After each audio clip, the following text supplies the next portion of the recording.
se han mencionado, ¿no?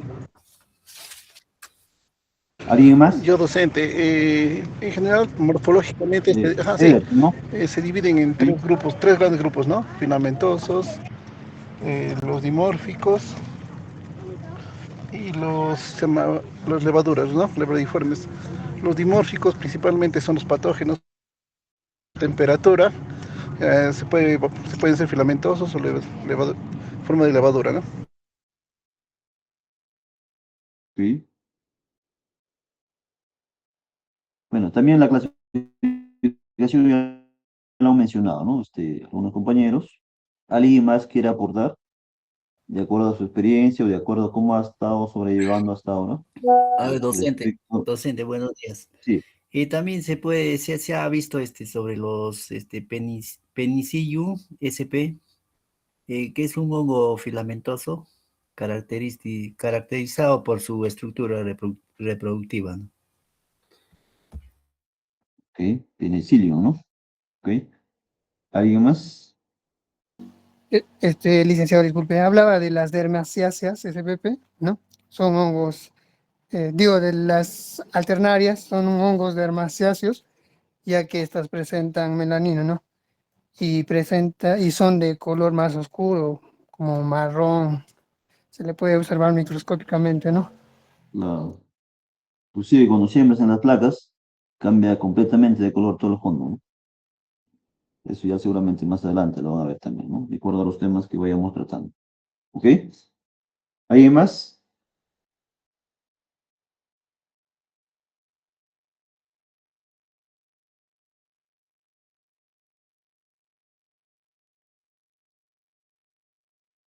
Ok, entonces en ese contexto vamos a dilucidar a ver algunos conceptos y contenidos netamente ya aterrizando a la parte clínica, ¿ok? Entonces, para ello, sí, antes precisar, ¿no? El tema de la clasificación de los hongos, puntualmente, también lo hemos mencionado en la anterior clase, ¿no? De manera muy general, la clasificación desde un reino, lógicamente, ¿no? Los hongos van a estar siempre clasificados en el reino fungi, ¿ya? Es la clasificación. Y la división básicamente está centrada en la eumicota. Lógicamente hay otros tipos de divisiones, pero la que nos más, o la que nos interesa a nosotros es esta división de eumicota. Básicamente está alineado a los hongos de importancia médica, ¿no? De alguna manera nosotros nos estamos formando en ese contexto para poder actuar, ¿no? Con respecto al diagnóstico microorganismos, hongos de importancia clínica. Entonces, por ejemplo, ahí también lo hemos visto, ¿no? Lo hemos mencionado en la anterior clase, el tema de los filos, ¿no? La clasificación va a haber, por lo general, siempre va a estar estas cuatro características, ¿no? A menos quizás puede diferir uno o dos en el nombre, eso ya proviene básicamente del autor de la fuente, quizás, ¿no? ¿Ya? El grupo cigomicotina, también lo hemos mencionado, ascomicotina y basideomicotina, ¿no? Deuteromicotina. Y algunos también que son de importancia clínica, pero están, por ejemplo, algunos autores lo clasifican en otro grupo, ¿no? De no clasificados, como la Rhinosporoideum, ¿no? O Pneumocystis jirovesi, que también son, bueno, en la parte práctica, en la parte clínica, ya se evidencia que estos tipos de microorganismos eh, están causando infecciones en el ser humano, ¿no? Entonces, la clasificación. Los hongos puntualmente desde un enfoque de filo, ¿no? De clasificación, básicamente se van a clasificar en dos, ¿no? Va a haber hongos, una clasificación de cenocíticos o le denominan hongos inferiores, ¿no? Y hay hongos septados que básicamente la que más nos va a interesar a nosotros para su estudio, ¿no? El tema de los hongos superiores, ya que básicamente son lo que hemos mencionado aquí atrás, ¿no? Ya, en función a la clasificación de filos, ¿ya? Entonces, eso es de importancia médica, ¿no? De la que nos tenemos que alinear en esta asignatura. ¿Ok? Entonces, parte de ello vamos a tocar un poco de manera breve el tema de la reproducción de los hongos, ¿ya? Ya lo hemos mencionado también anteriormente, tiene dos características, ¿no? Sexual y asexualmente, ¿no?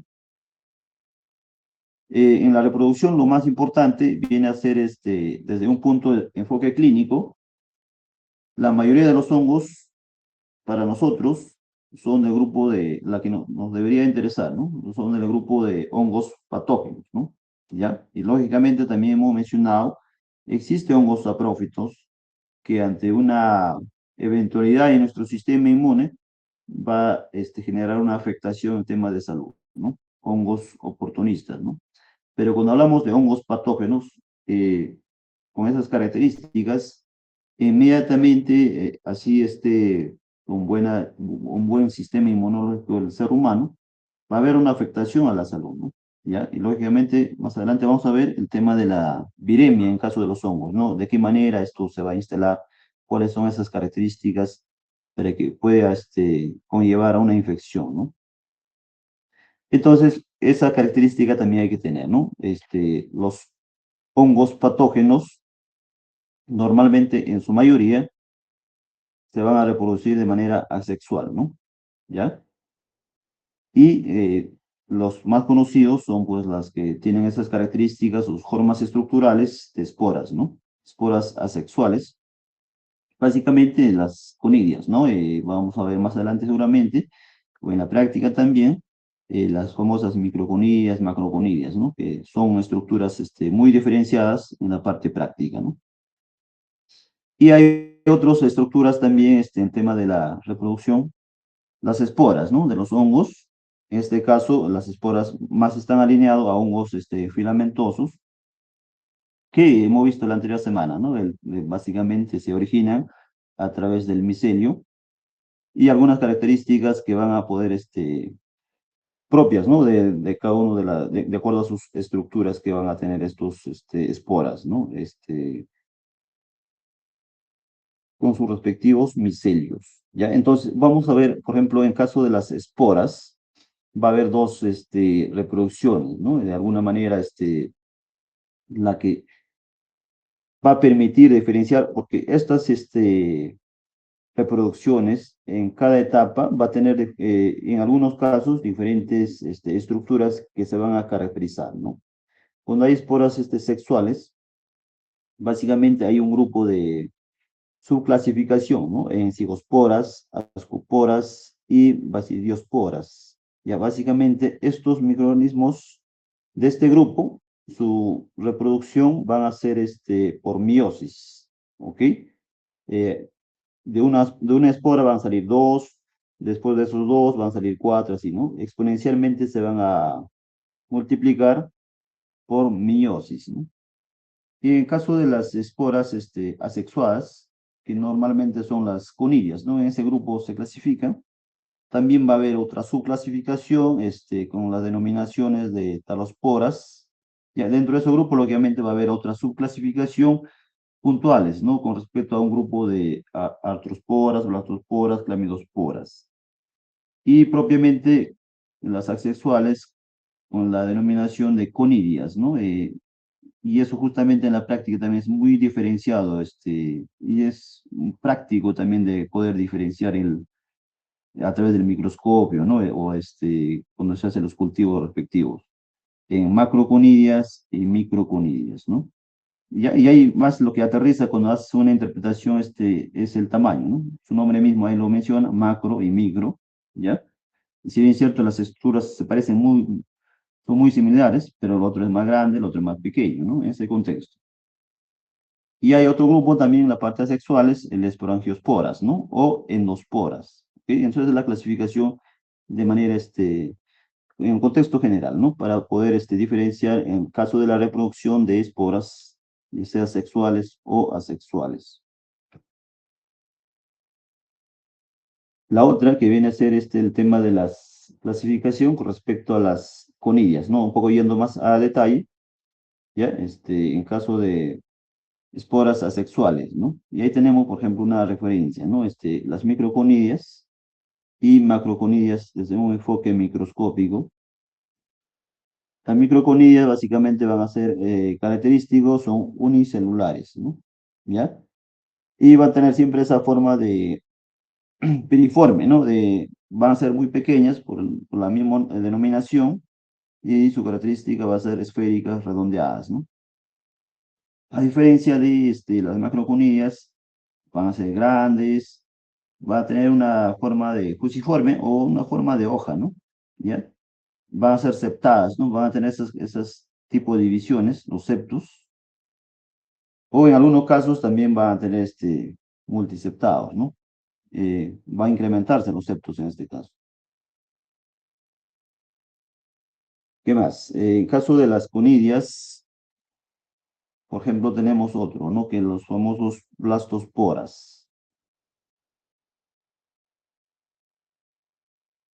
Ya, en este caso, van a ser células redondas, de acuerdo a su reproducción, va a estar en un proceso ovalado, ¿no? Que se produce por gemación, ¿no? En este caso, por ejemplo, las levaduras de hongos, ¿no? Tienen esas características en tema de su reproducción, ¿no? Siempre va a ser un ovoide, ovalado, y en algunas circunstancias, de acuerdo a su estado de reproducción, va a estar en un proceso de gemación, ¿no? Otro grupo tenemos las artrosporas, también de reproducción asexual. En este caso, puntualmente, a diferencia del anterior, esto se caracteriza por presentar hifas septadas, ¿no? ¿Ya? Delimitadas, ¿no? Las hifas se caracteriza como un aspecto de fragmentos, ¿no? Las hifas septadas. Y lógicamente en cada septo va a haber presencia de células individuales, ¿no? ¿Ya? Cuando son hifas aceptadas, ¿no? De este grupo de artrosporas.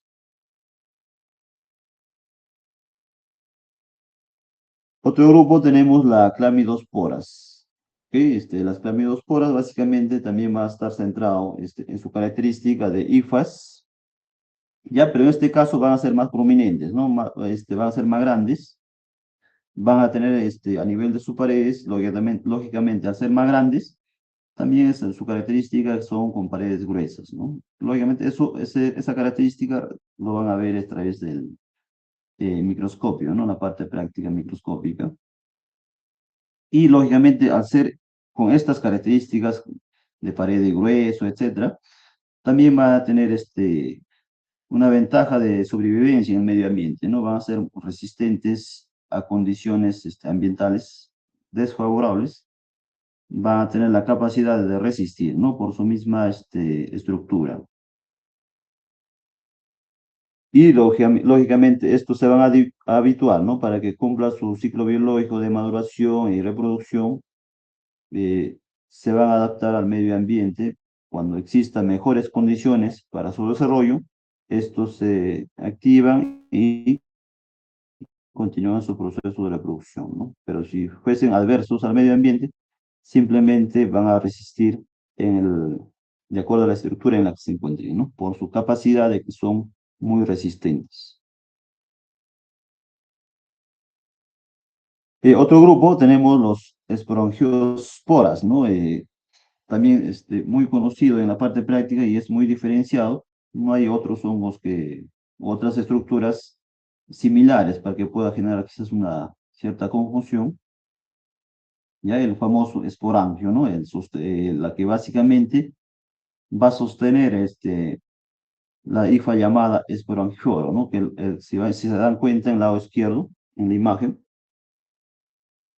ahí tenemos, por ejemplo, el esporangio, ¿no? La parte, como una cabecita, y que le da soporte, ¿no? La hifa le da el soporte como una planta, ¿no? Ya, y lógicamente esto, va a permitir, en este caso, la hifa es el sostén del esporangio, ¿no? Está sosteniendo al esporangio. Ya, bueno, esa es la característica, ¿no? Puedes verlo tranquilamente en un examen directo también. Y lógicamente para ver mayores características tenemos que utilizar tinciones, ¿no? Tinciones. Otro grupo tenemos, con respecto a la reproducción, las famosas cigosporas también, ¿no? Que básicamente en esta estructura de cigosporas siempre van a estar, tiene una característica que lo define a cigosporas, ¿no?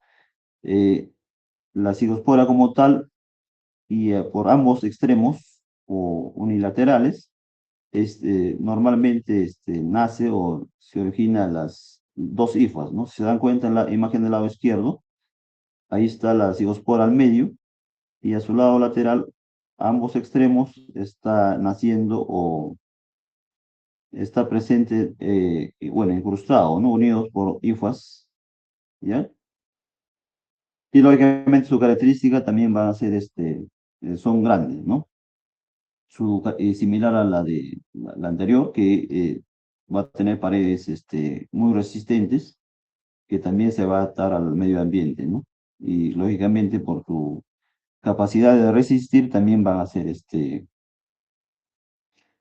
van a tener esa capacidad, ¿no? De ante cualquier adversidad del medio ambiente van a tener la capacidad de sobrevivir, ¿no? Y al lado derecho, bueno, no está muy claro el tema de las hifas, pero sí se ve las cigosporas, ¿no? Que son las partes esféricas. Las hifas son más delgadas. Bueno, va a depender mucho también de la tinción que se ha aplicado, ¿no? ¿Ya? Porque acá tiene mayor afinidad con respecto a las cigosporas, y las hifas se ven un poco más opacadas, ¿no? Otro grupo tenemos las ascosporas, ¿ok?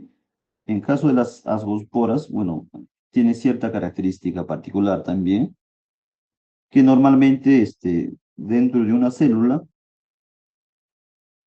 llamada, puntualmente ahí está el nombre, ¿no? Asca, vamos a observar básicamente en su estructura interna de 4 a 8 esporas, ¿no? Si se dan cuenta, eh, ahí tenemos, ¿no? De 4 a 8 esporas, en este caso tenemos 7, ¿no?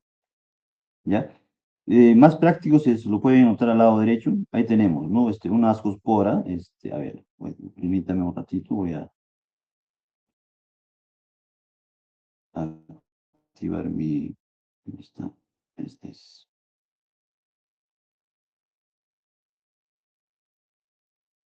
ya, ahora sí, ¿ves? Si ustedes observan el ascospora, aquí están, ¿no? Estas son, están. Dentro de ello, está presente bueno, no, por lo general, ¿no? Va a haber presencia de 4 a 8 esporas dentro de la ascospora, ¿no? Que el ascospora no es más que todo esto, ¿ya? Y dentro de eso están presentes las esporas, ¿ok? Bueno, si acá se ve más claro, por ejemplo, en un tejido, ¿no? Esto es un corte de tejido, obviamente está con tinción, ¿no? A nivel de la histopatología, ¿no? ¿Ya? Y ahí tenemos las esporas, ¿no? Que están dentro de él. Bueno, esas esporas tienen característico, se parece, por ejemplo, si lo vemos desde una característica de una espora Bell, tiene esa forma, ¿no? Ovoide, muy ensanchado hacia los lados, ¿no? Y al medio tiene como si fuese un núcleo. Básicamente son las esporas propiamente, ¿no? ¿Ok?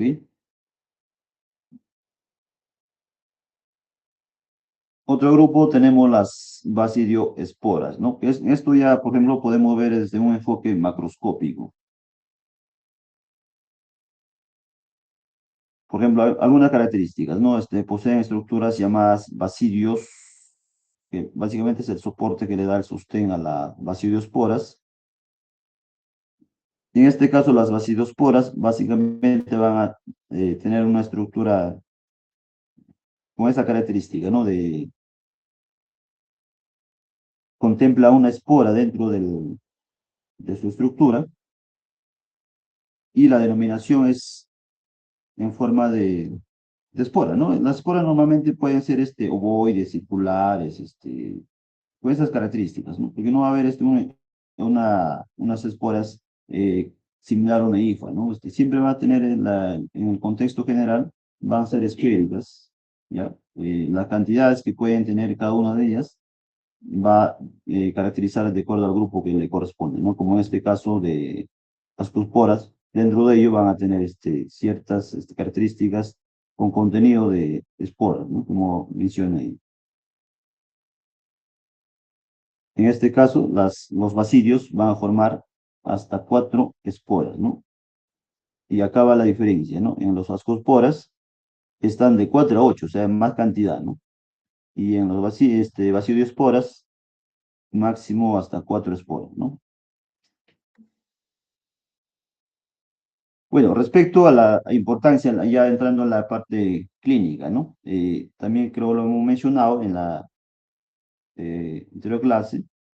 Básicamente, el alcance de estos hongos patógenos, o ya sean oportunistas, va a tener diferentes contextos, ¿no?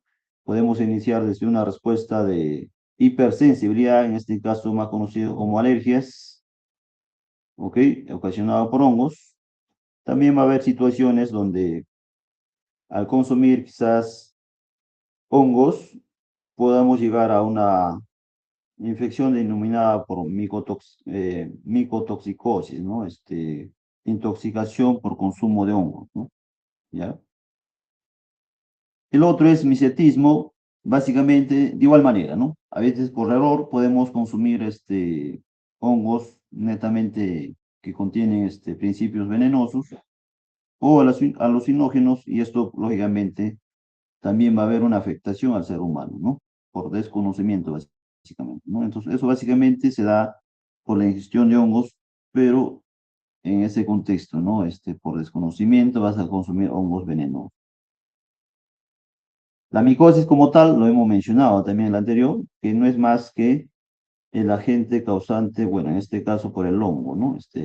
Va a causar una infección por hongos ya en sus diferentes características que puede determinar, ¿no? Superficiales, sistémicos, etc. ¿De qué forma se van? Bueno, por lo general, vamos a adquirir estas infecciones, ¿no? Por micosis. Las características, ¿no? Desde un enfoque clínico, hay dos diferencias. Por ejemplo, le denominamos exógena o endógena, ¿no? ¿Ya? En respecto al endógeno, ¿no? Por ejemplo, en este caso los hongos, por lo general, van a formar una microbiota, ¿no? La microbiota no es más que la presencia de un órgano en determinados hábitats, ¿no? Ya puede haber ciertas cantidades muy bajas, medias o muy altas, ¿no? ¿Ya? Entonces, eso va a requerir factores que van a predisponer, ¿no? En este caso, por ejemplo, ¿no?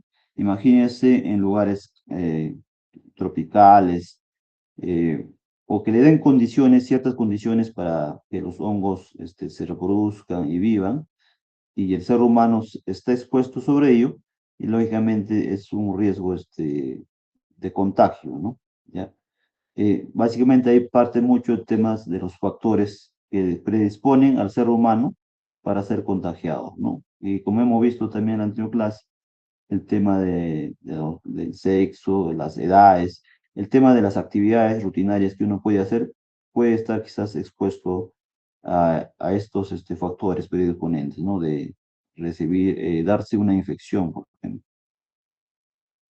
En caso de las exógenas, básicamente es más directo, ¿no? O está más relacionado al medio ambiente, ¿no?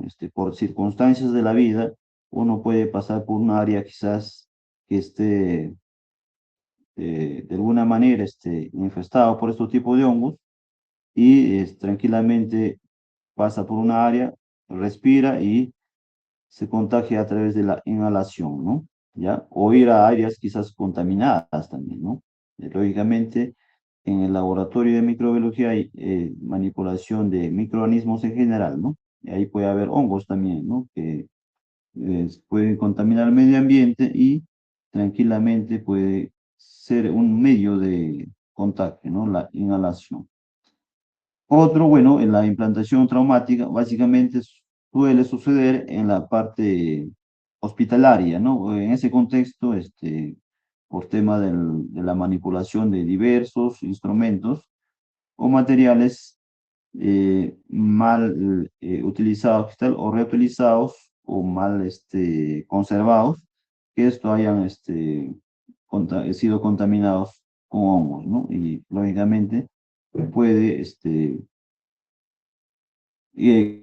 generar un contagio, ¿no? Una infección. O también no solo necesariamente en un ámbito hospitalario, sino en cualquier otro contexto fuera de un hospital, la manipulación de máquinas, cualquier instrumental quizás en afectación al cuerpo, ¿no? Imagínese por ahí una punción por clavos, ¿no? En cualquier actividad que uno puede hacer, pero tiene una afectación traumática al cuerpo, ¿no? Una incrustación de cualquier objeto externo al organismo y ese objeto justamente pudiendo estar con hongos, lógicamente es otra vía de contagio, ¿no? Y lo común que suele darse también es el tema de contacto, ¿no? En este caso de persona a persona, puede haber la primera barrera justamente ahí va afectado, ¿no? Y siempre se ve también estos casos, el tema de contacto a través de la piel, ¿no? ¿Ya? Y lógicamente también hay, cuando ya más adelante vamos a ver, hay un grupo bastante estudiado que son los dermatofitos, ¿no? Que no es más que la transmisión de contacto y la instalación de la infección a nivel de la piel, ¿no? Y lógicamente esto, si no es controlado, puede llegar a mayores, ¿no? Hasta una infección sistémica, ¿no? Puede migrar cuando una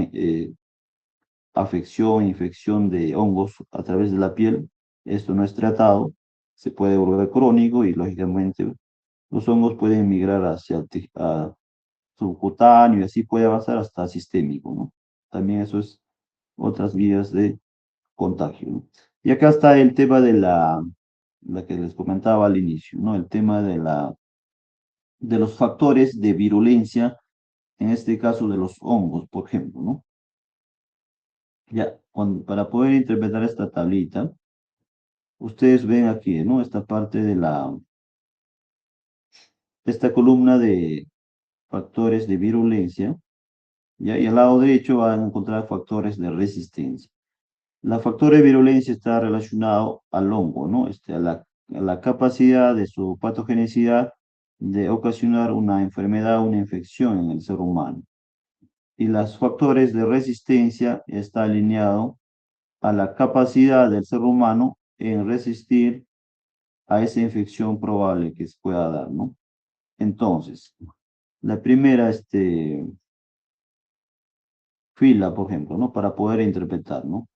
Cuando se instala una enfermedad primaria a causa de una infección, ¿no? De hongos, ¿ya? Básicamente se da por la alta viremia. Cuando hablamos de virulencia, básicamente quiere decir que sobre la cantidad de hongos que podrían estar o como factor de infección, ¿no? ¿Ya? Entonces, interpretando de manera semi-cuantitativa, ¿no? Porque si se dan cuenta también quizás en algunas áreas bueno, áreas del laboratorio habrán visto que informamos exámenes en cruces, ¿no? 4 cruces es lo máximo que informamos, ¿no? Una cruz o media cruz, lo mínimo que se ve desde un enfoque semi-cuantitativo, ¿no? En función a la proporcionalidad. Entonces, si existe una alta viremia en caso del hongo, esto va a afectar sí o sí a la persona, ¿no? Imagínense que es hongos patógenos y también en este caso del receptor, en este caso del huésped, ¿no? El ser humano va a tener un sistema inmunológico, puede ser muy bueno o también puede ser que esté muy mal su sistema, o sea, en las dos condiciones, ¿no? Estando con buena capacidad en su sistema inmunológico o no estando, la enfermedad sí o sí se va a instalar, ¿no? ¿A causa de qué? Porque existe alta viremia, ¿no? De los hongos, en este caso de la cepa que probablemente está infectando, ¿no? ¿Ya? Entonces, sí o sí, en ese contexto se va a instalar la, la infección, ¿no? La enfermedad se va a dar, ¿ya? Básicamente por la alta virulencia del hongo, ¿no? Como 4 cruces, por ejemplo, ya que significa que hay alta virencia, ¿no? Ok, sí o sí se da. O sea, si es patógeno el hongo y tiene alta virulencia, sí o sí el paciente va a enfermarse, ¿no? ¿Ya? Así eh, así esté con muy buena inmunidad o no, ¿no? ¿Ya? Entonces, eso también tener en consideración. Lógicamente, si no tiene buena inmunidad, con más razón va a instalarse la patología, ¿no?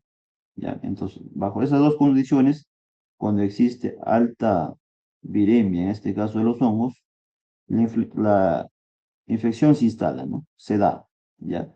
Y lógicamente va a haber otras circunstancias, ¿no? Que es todo lo contrario. Pasemos a la segunda, fila, ¿ya? Por ejemplo, ¿no? Si la virulencia del hongo es baja, ya, una cruz nada más, y su sistema inmunológico en este caso, ¿no?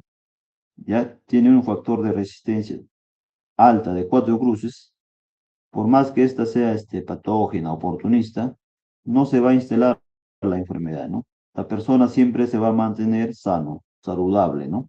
¿Ya? Uno, porque su sistema inmunológico tiene todas las capacidades de neutralizar, ¿no? Con respecto a la baja, viremia, ¿no? Con respecto al hongo, baja viremia, ¿ok?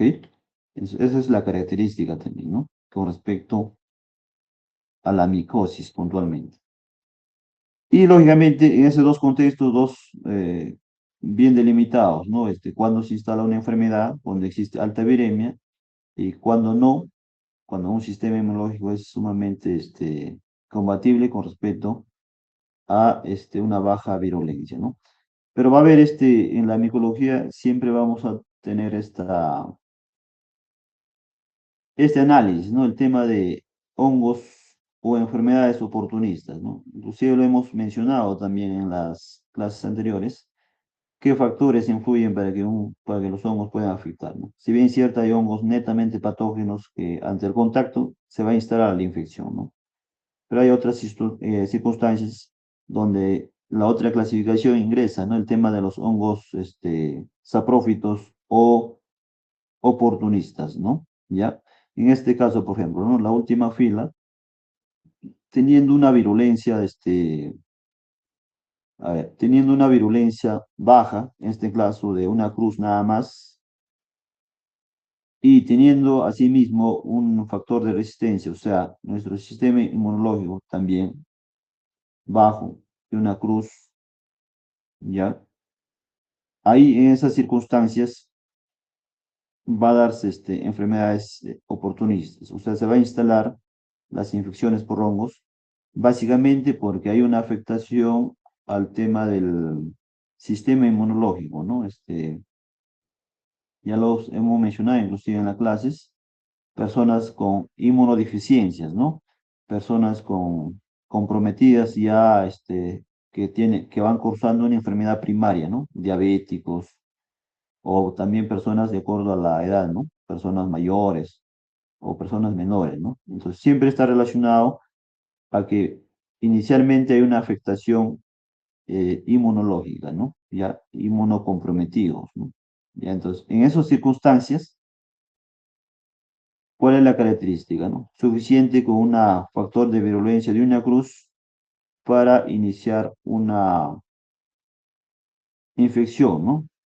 Una enfermedad oportunista, ¿ok? Entonces, esos son los criterios para poder valorar también porque eso es importante.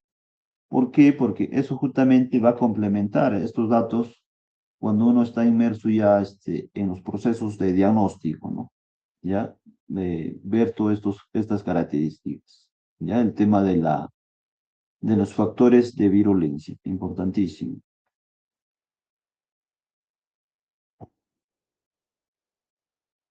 Y acaba, ¿no? Esto lógicamente también, ¿no? Lo he mencionado en la anterior clase. Vamos a delimitar ya semana a semana todas estas características, hongos netamente patógenos, vamos a tocar, ¿no? De importancia clínica, ¿ya? Y dentro de eso, por ejemplo, la clasificación de hongos en este caso vamos a tocarlo, ¿no? Inclusive lo menciona en el sílabo, la clasificación de acuerdo a la afectación, ¿no? En el cuerpo humano. Por ejemplo, va a haber hongos superficiales. Cuando es superficial, la lógica nos lleva a que va a haber una afectación a la piel, ¿no? ¿Ya? Ahí va a haber dos grupos, por ejemplo, importantísimos en la parte clínica, los famosos dermatomicosis, ¿ya? ¿Quiénes los ecuacionan? Ahí tenemos los agentes etiológicos, ¿no? Por ejemplo, tenemos piedra negra, blanca, pityriasis versicolor, ¿ya? Y tiña negra, ¿no? Todo esto lo podemos apreciar, o sea, estos agentes, todo lo podemos apreciar inclusive con características macroscópicas a simple vista, ¿no? Ya, y lógicamente eso ya también vamos a desarrollar más adelante cada una de ellas, ¿no? Cómo se ve la afectación a la piel puntualmente, ¿no? Y hay otro grupo también denominado dermatofitosis, ¿no? ¿Ya? Y ahí viene, hay un grupo que también se habla bastante en la parte práctica, las famosas tiñas, ¿no? ¿Ya? Entonces, estos grupos van a afectar netamente a la piel, ¿no? A la parte superficial externa, ¿no? Donde más están centrados, si es en la anatomía, pies, manos, este, las uñas, por ejemplo, ¿no? El cabello, etcétera, ¿no? Ahí va la afectación. Y lógicamente también el tecnólogo médico va a estar muy alineado en la parte preanalítica, ¿no? Por ejemplo, si es piel, ¿cuáles son las técnicas de toma de muestra, por ejemplo, ¿no? Ya, eso ya va a complementar también la parte práctica, ¿no? Para cada uno de estos diferentes micosis que pueda ocasionar, ¿no? El otro grupo viene a ser subcutáneos, ya está migrando o ha ingresado ya a la primera barrera externa de la piel, ¿no? Ya está ingresando a la parte de la musculatura, ¿no? Entonces, acá, por ejemplo, vamos a ver también otras clasificaciones que son relevantes, ¿no? Lógicamente, la que más prevalece o la que más se ve son las superficiales, ¿no? Después decir las subcutáneas, cuando ya ha atravesado todas las barreras y migra a la subcutánea, ¿no? Entonces, ahí vamos a tener otros grupos también que son muy afines en el tema de la parte clínica. Vamos a ver, por ejemplo, los esporotricosis, cromomicosis, y dentro de mesotoma vamos a ver algunos con mayor detalle, ¿no? El tema de lobomicosis, rinospirodiosis, basidiomicosis, ¿no? Ya son características propios con afectación a la parte subcutánea, ¿no? Ya, entonces, de igual manera, eso también se va a tocar independientemente de acuerdo a cada uno de estos grupos clasificados.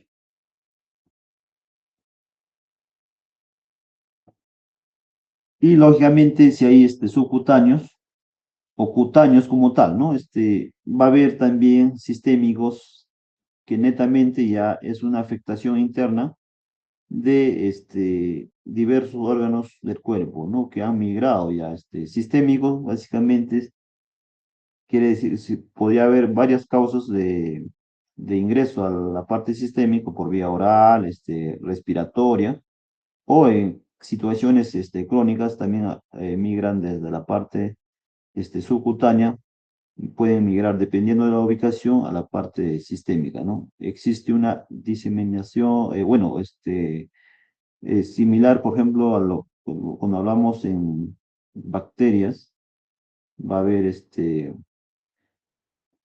normalmente, ¿no? Una afectación al 100% del cuerpo, ¿no? Basta que llegue a sangre, por ejemplo, un microorganismo, esto va a recorrer pues todo el cuerpo, ¿no?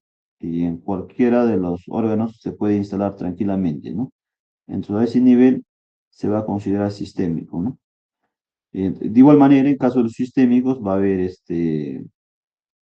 grupos que netamente son patógenos y van a afectar, ¿no? Al cuerpo humano, como se menciona, ¿no? Histoplasmosis, netamente, por ejemplo, a los pulmones, ¿no? Que es bastante estudiado también, inclusive hay estudios, investigaciones que normalmente personas que están,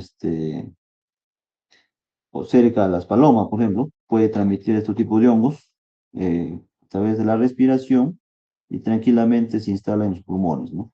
Ahí se considera, por ejemplo, una situación práctico causado por, en este caso, paloma, ¿no? Hay estudios, artículos que evidencian que efectivamente hay presencia de histoplasmosis, por ejemplo, en el caso de las palomas, ¿no? Uno va al parque, inclusive está paseando por ahí, puede contagiarse, imagínense, ¿ya? Entonces, directamente va a ir hacia un órgano específico, en este caso, cuando hay un contagio por vía respiratoria, ¿no?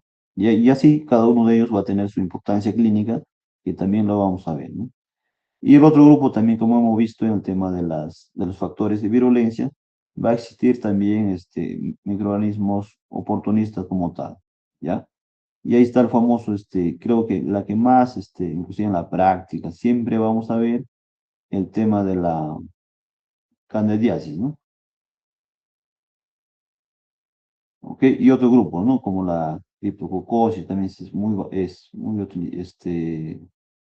en la parte clínica se ve bastante el tema de la neumocistis, ¿no? El famoso neumocistis carinii, ¿no?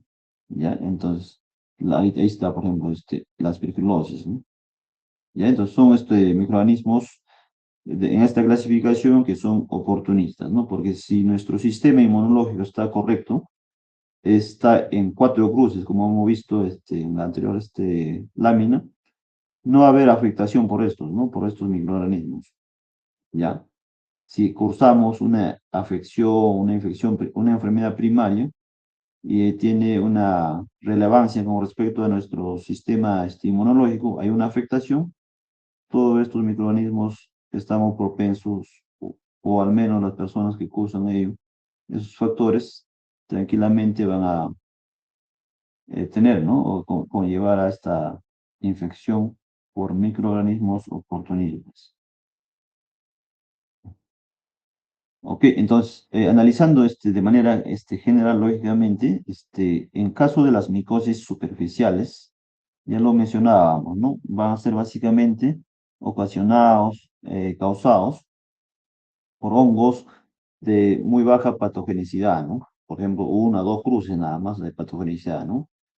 Que solo básicamente van a atacar a la superficie de la piel, ¿no? Por eso se denomina micosis superficial, ¿no? ¿Ya? Y ahí vamos a tener pues una lista de diferentes, ¿no? Como ya lo hemos mencionado en la anterior lámina.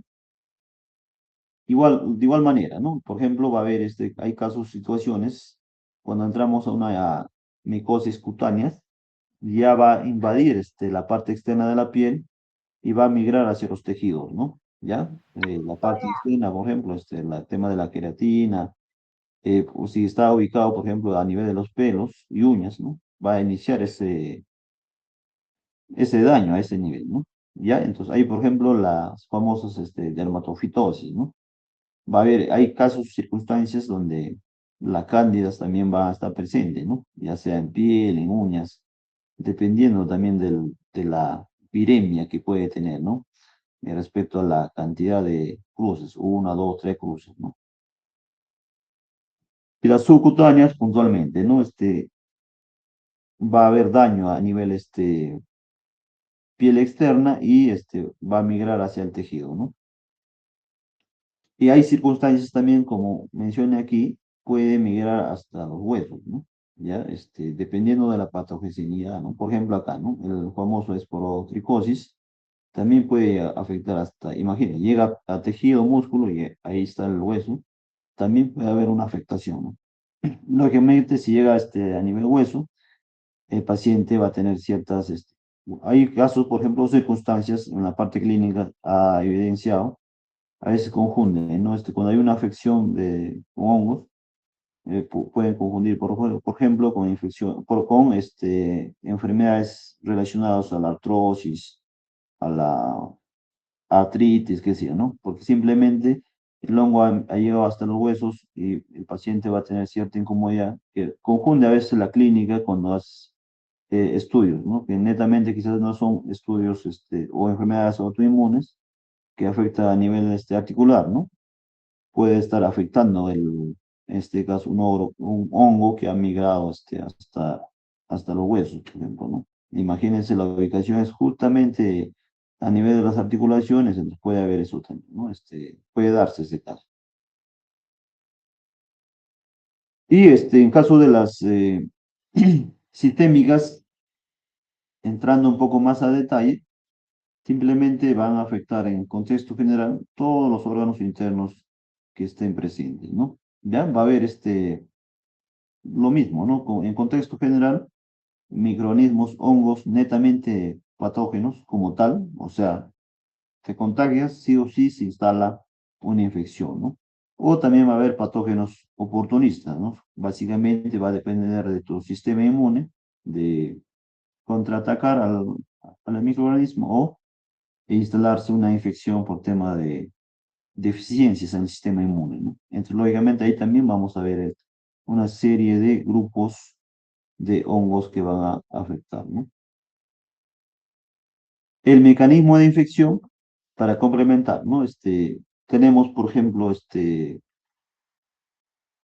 con respecto al mecanismo de infección, ¿no? Tipos de micosis y algunos ejemplos, por ejemplo, para poder detallar, ¿no? Por ejemplo, cuando hay una infección por contacto directo, siempre, o bueno, en la gran mayoría, va a darse una micosis a nivel de piel, ¿no? Cutánea, ¿ya? De hombre a hombre, ¿no? De persona a persona. O si un animal está una infección de hongos, tranquilamente va a transmitir al hombre, ¿no? O del medio ambiente, en este caso, por ejemplo, el suelo, cualquier parte física que pueda estar contaminada con hongo, se va a dar, ¿no? Y ahí tenemos ejemplos claros, ¿no? Normalmente, lo clásico, de hombre a hombre, el famoso trichofito, ¿no? De animal a hombre, el Mexosporum canis, ¿no? Canis, ¿de qué animal? De la mascota, del perrito, ¿no? Bueno, en caso del medio ambiente, ¿no? En el suelo, ahí está el Microsporum, ¿no? En este caso, es la especie egipción, ¿no? Y bueno, cuando hay, por ejemplo, situaciones de traumatismos cutáneos, accidentes traumáticos, va a darse pues una infección, una micosis a nivel ya a nivel subcutáneo, ¿no? ¿Ya? Ahí tenemos algunos ejemplos de hongos que se pueden adquirir, ¿no? En esas circunstancias. Otros simplemente por inhalación, ¿no? ¿Ya? Cuando es inhalación, lógicamente la lógica nos lleva a que su afectación final, si bien es cierto, va a ser sistémico, cuando es sistémico va a afectar, si es inhalación, obligatoriamente a los pulmones, ¿no? Dependiendo del hongo, hay situaciones que pueden migrar, ¿no? Pero en primer orden, va a afectar siempre a los pulmones, ¿no? Y ahí están estos dos ejemplos de histoplasma y coccidiosis que son clásicos en la afectación a los pulmones, ¿no? Y lo óptimo, por ejemplo, para hacer un análisis, ¿no? El tema de la iatrogenia, ¿no? La iatrogenia básicamente es los errores que se puede cometer en la parte práctica, hospitalaria, clínica, el descuido de quizás de todos los materiales que se usan en una cirugía, en cualquier circunstancia que tenga una exploración al paciente, materiales contaminados, se va a dar, ¿no? En este caso, las micosis oportunistas, ¿no? ¿Ya? Porque si el sistema inmune está intacto, no hay forma quizás de que el paciente pueda darse una infección, ¿no? ¿Ya? Entonces, en ese contexto, ahí tenemos aspergillus, la cándida, ¿no? Siempre la cándida va a resaltar en este grupo de micosis oportunistas, ¿no? Y con esto, por ejemplo, ¿no? Hay para complementar también el tema de los factores de virulencia, ¿no? En relación a algunos microorganismos de hongos ya muy puntuales, ¿no? Por ejemplo, el primer factor de virulencia, y esto también siempre deben tener ustedes en mente, porque esto les ayuda mucho para el tema del diagnóstico, ¿no? Por ejemplo, cuando hablamos de dimorfismo, no es más que la capacidad de cambiar de forma, en este caso del hongo, ¿no? ¿Ya? Entonces, hay hongos, como hemos visto quizás en el ciclo biológico, en su etapa de reproducción, tienen varias formas, el mismo hongo tiene varias formas o estructuras, ¿no? ¿Ya? Entonces, el dimorfismo básicamente es eso, ¿no? Que vas a encontrar en la parte práctica en diversas estructuras, ¿no? Dimorfismo no es más que el hongo va a tener esa capacidad de cambiar de forma, ¿no? ¿Ya? Y esas formas, ¿dónde lo vas a ver? A través del microscopio, ¿no? Si haces un cultivo, quizás es diferente que encuentres un cultivo de 3 días, uno de 15 días, vas a encontrar quizás ciertas diferencias. A eso va, ¿no? El tema del dimorfismo. Va a haber siempre cambios en su forma del hongo, ¿no? Y normalmente ahí está el ejemplo, tenemos, ¿no? El famoso Histoplasma capsulatum, ¿no? Ya, conocido también bastante en la parte práctica, el famoso Coccidiosis y mitis, ¿no? Candida albicans nuevamente, ¿no? Ya, entonces, esos estructuras son dimórficas, bueno, en su estructura va a ser básicamente con esa denominación, ¿no? Dimorfismo, ¿ya? Que tienen la capacidad de cambiar su forma. El siguiente viene a ser las famosas proteasas, ¿no? Las proteasas, quizás también por otras asignaturas ya saben qué es, ¿no? La proteasas está en un contexto de enzimas que básicamente en caso de los hongos les permite degradar, por ejemplo, proteínas, ¿no? Con fines de, de nutrición con respecto a propios de los hongos, ¿no? El tema de las proteasas, ¿no? Son enzimas que van a degradar proteínas. En este caso, por ejemplo, estas proteínas de quiénes van a ser, del ser humano, ¿no? Justamente esas proteasas de los hongos van a degradar las proteínas, en este caso del ser humano, ¿no? De esa manera va a permitir, si es un hongo que está afectando a nivel de la micosis, por ejemplo, subcutáneo, entonces las proteasas de los hongos van a degradar las proteínas del tejido del ser humano, por ejemplo, ¿no? Entonces, de esa manera van a incursionar a una infección, invadiendo, ¿no? La parte tisular, ¿ya? Y ahí tenemos ahí Candida albicans, ¿no? Se ha visto en la práctica también que este tipo de microorganismo oportunista llega a ese nivel de afección, ¿no? ¿Qué más tenemos ahí? Por ejemplo, adhesinas. Las adhesinas, ¿ya? En caso de las adhesinas, bueno, son partículas también propias en este caso de los hongos, ¿ya? Las adhesinas, como su nombre mismo lo dice, ¿no? Adhesinas, les va a permitir a los hongos adherirse a las células, en este caso, donde está haciendo una afectación, ¿no? ¿Ya? Las adhesinas le va a permitir, esas sustancias propias del hongo, le permite, ¿no? Adherirse puntualmente a las células del tejido, ¿no? Donde hay una afectación, ¿no? Y de igual manera, ¿se dan cuenta? Seguimos con el oportunista, ¿no? Candida albicans.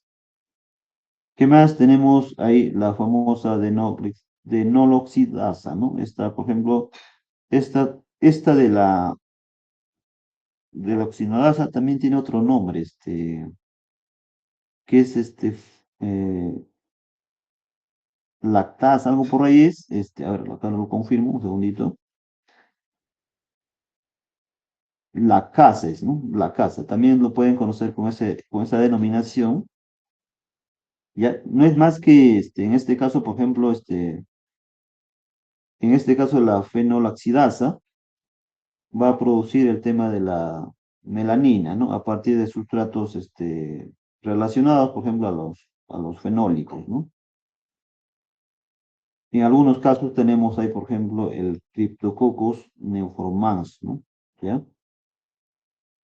Que básicamente estos hongos con estas características van a producir esta melanina, ¿no? En algunos casos, cuando vemos a la parte práctica, son de colores muy llamativos, ¿no? Oscuras, siempre con esa tendencia, ¿no?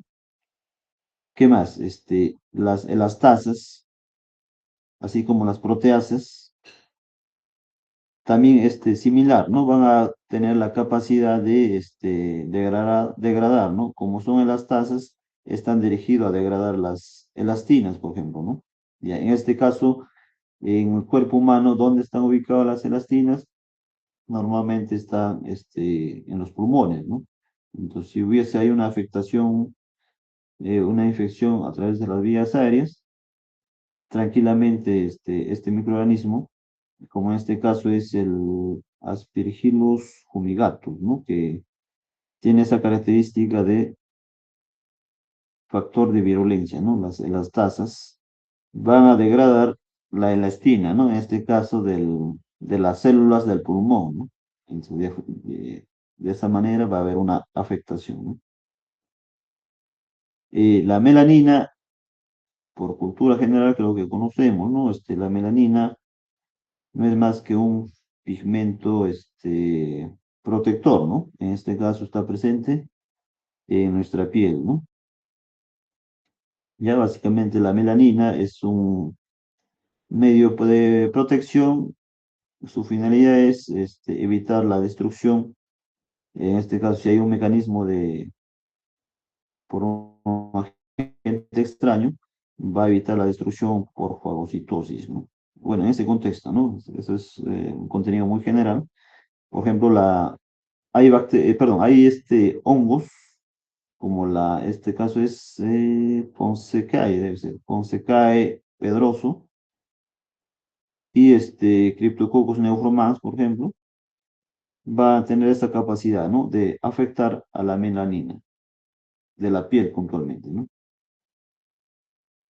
Otro, característica de factor de virulencia es la cápsula, ¿no? La cápsula. Ya, cápsula no es más que a los hongos, ¿no? La cápsula es la parte externa del hongo que le baja la primera barrera con respecto a en caso de este tipo de hongos, ¿no? En la cápsula, cuando hay por ejemplo, ¿no? Hay una infección por Cryptococcus neoformans, hay una infección por Cryptococcus neoformans, este, este hongo se va a caracterizar por tener una cápsula resistente.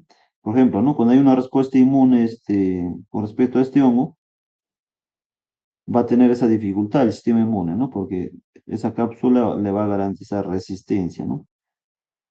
¿Ya? Entonces, podemos denominarle, por ejemplo, cápsula con unas estructuras antifagocíticas, ¿no? O sea, no va a permitir a que el sistema inmune, si hay una actuación de la parte celular, no le va a permitir quizás eficientemente fagocitarlas, ¿no? Porque la cápsula va a ser resistente, ¿no? Ok, es otro factor de virulencia, ¿no? Al resistir, lógicamente, si tiene unas condiciones viables de multiplicación de los hongos, lógicamente, cuanto más viremia va a ser perjudicado más bueno, a nivel del cuerpo, la infección se instala con mayor capacidad, ¿no? Y otra tenemos también las catalasas, ¿ya? Catalasas también lo conocen perfectamente, quizás por lo que la mayoría de iboxas es bacterio, ¿no? Catalasas. El caso de las catalasas, bueno, también va a tener algunas características, ¿no? Por ejemplo, va a permitir neutralizar sustancias libres o más conocido como radicales libres, también le denomina, ¿ya? Como el hidróxido, bueno, el H2 hidróxido, ¿no? También va a permitir, bueno, en este caso, por ejemplo, ¿quién va a estar en tema de la virulencia? El famoso histoplasma, ¿no? Histoplasma capsulatum, ¿ya? Va a neutralizar, ¿no? Las catalasas. En caso de la parasitismo intracelular, básicamente ahí tenemos, ¿no? El mismo especie, histoplasma capsulatum. En este caso, normalmente, cuando se habla de parasitismo intracelular, estos hongos van a tener esa capacidad de vivir dentro puntualmente dentro de los macrófagos, ¿no? ¿Ya? si el macrófago lo ha englobado, en este caso un hongo, con estas características, este tipo de hongos van a poder vivir, ¿no? Dentro de los macrófagos, ¿no? Ya, entonces, al estar dentro de los macrófagos, lógicamente el sistema va a evadir, ¿no? Al sistema inmune, ¿no? ¿Ok? Bien característico de este histoplasma capsulatum. Y hay otro factor de virulencia, básicamente por la abundancia de microconidios, ¿no? Ya de este grupo también que hemos mencionado. Básicamente, ¿a causa de qué? Porque cuando han visto la estructura de las microconidias, son esporas pequeñísimas, ¿no? Que tienen fácilmente, se pueden inhalar, ¿no? A través de la respiración, y de esa manera tranquilamente uno se puede contagiar, ¿no?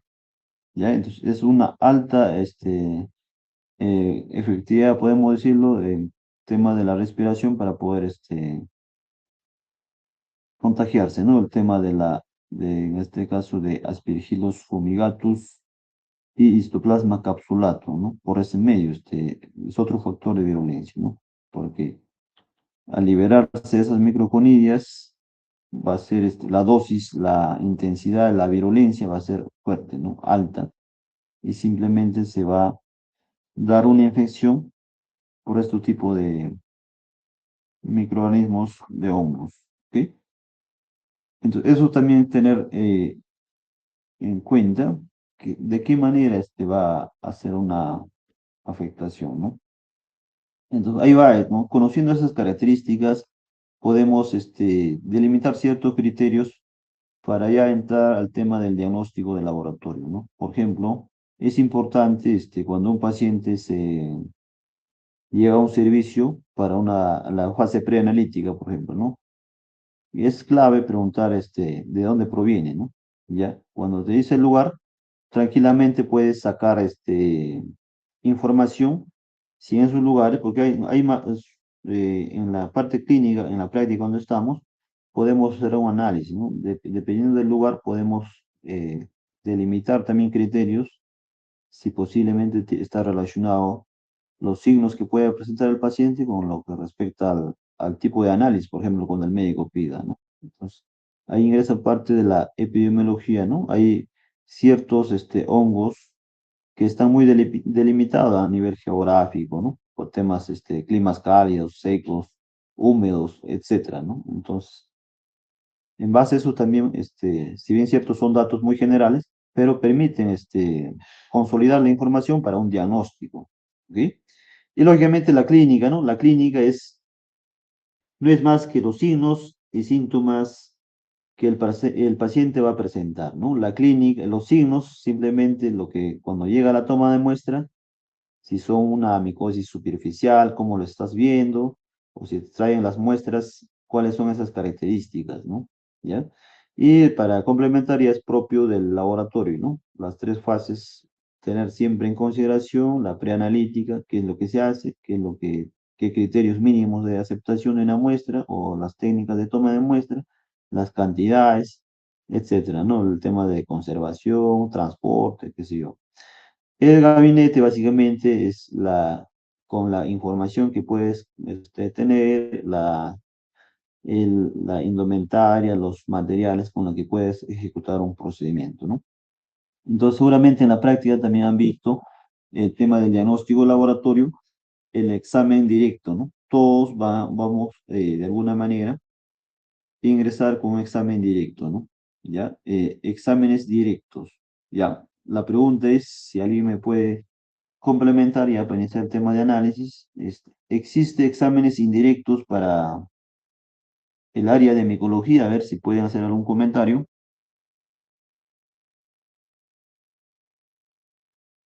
Hola. Profesor, en directo podría ser el KOH. Indirecto, indirecto. Licencia, con la observación, o sea, ver la forma de repente pues sí, en el tema de los dermatofitos, ¿no? En los pies, ver las características externas Ya, eso podría ser indirecto, examen indirecto. Licenciado, Indirectamente, ¿podría hacer sí. pruebas serológicas para buscar el Nombres, ADN del, apellidos, ¿qué me de la dijo? Pruebas serológicas. prueba serológica de la Cruz Aniva y Saura? Ahora, ¿no? Profesor, una prueba de Lisa. Que muy bien, solo para delimitar, ¿no? Sí, es pues correcto la respuesta. Ya, cuando hablamos examen directo, bueno, dentro de la microbiología en general, ¿no? No solo en la de hongos, cuando hacemos exámenes directos, nos hace referencia que vamos a ver de manera directa, ya sea de forma macroscópica o microscópica, vamos a observar al microorganismo, ¿no? O vamos a observar a la gente. Eso es un examen directo, ¿no? Que nos va a permitir, bajo cualquier medio, ya sea microscópico o de manera directa, ¿no? Macroscópicamente, vamos a observar in situ al agente, ¿no? Al agente etiológico. Puede ser hongo, puede ser bacteria, virus o parásito, ¿no? Ya que normalmente engloba la microbiología. Entonces, eso es un examen directo, ¿no? Por ejemplo, puntualmente en esta asignatura, podemos observar a través de haciendo procedimientos de frotis, ¿no? Aplicando diferentes técnicas. También vamos a observar directamente las cepas en cultivos. También tranquilamente podemos hacer, observar hongos a través de la microscopía en la asignatura de histopatología, ¿no? Porque como hemos analizado, va a haber hongos que hay una afectación a los órganos internos, ¿no? Sistémicos. Entonces, un estudio histopatológico de un tejido tranquilamente también lo vamos a apreciar, ¿no? Pero ojo, vamos a ver directamente al agente etiológico, ¿no? Vamos a observar. Eso es examen directo, ¿no? Los exámenes indirectos es todo lo contrario, ¿no? Ya no vamos a observar a los hongos. Por ejemplo, en los exámenes inmunoserológicos, o ahí está, ¿no? La tercera puntito de esta de acá, ¿no? Que son exámenes inmunoserológicos, ¿no? Ahí la denominan serodiagnóstico, ¿no? Por ejemplo, en esos procedimientos, nosotros no vamos a poder observar directamente al hongo, ¿no? Como si lo hacemos quizás en el examen directo. Ahí vamos a ver las cepas, las estructuras, las características, etc. Pero en los exámenes inmunoserológicos, ¿qué cosa vamos a observar? A ver, ¿quién me dice? Y La esos son reacción exámenes indirectos. la reacción de los anticuerpos contra esos tipos de hongos. ¿Ya? ¿Quién fue? Y Guevara y Suiza, Freddy. lo que es aglutinación en esas pruebas inmunológicas. Así es, ¿no? Entonces, hay, Elige. por ejemplo, simple, vamos a ver anticuerpos, ¿no? Inmunoglobulinas dirigidos para los agentes etiológicos, ¿no? Entonces, simplemente vamos a ver titulación de anticuerpos desde un enfoque inmunológico, ¿no? Entonces, esos son exámenes indirectos puntualmente, ¿no? Ya sea en látex, pruebas de aglutinación, ¿no? ELISA en tema de absorbancias, ¿no?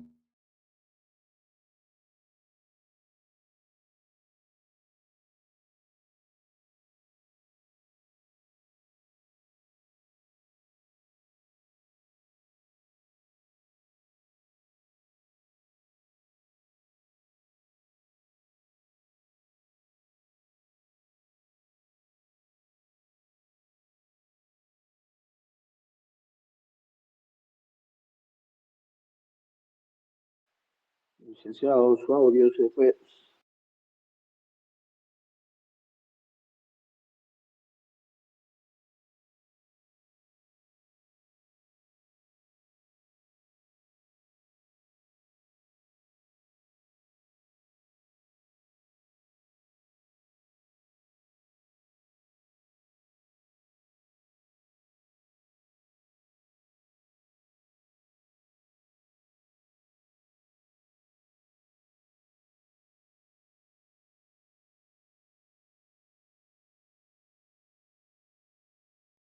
Creo que se cortó automáticamente.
Ya volví, disculpe. Hola, ¿me escuchan?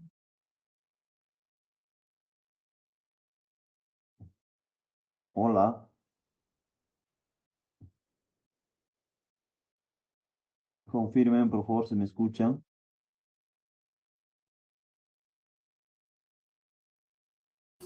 Sí, profesor, se le escucha. Pero ya tenemos otra clase, profesor. Sí, sí, sí le entiendo. En todo caso voy a coordinar con el delegado, porque lo que está pendiente es solo la asignación de las actividades, ¿sí? Que está para primera unidad. ¿Ok? Disculpen.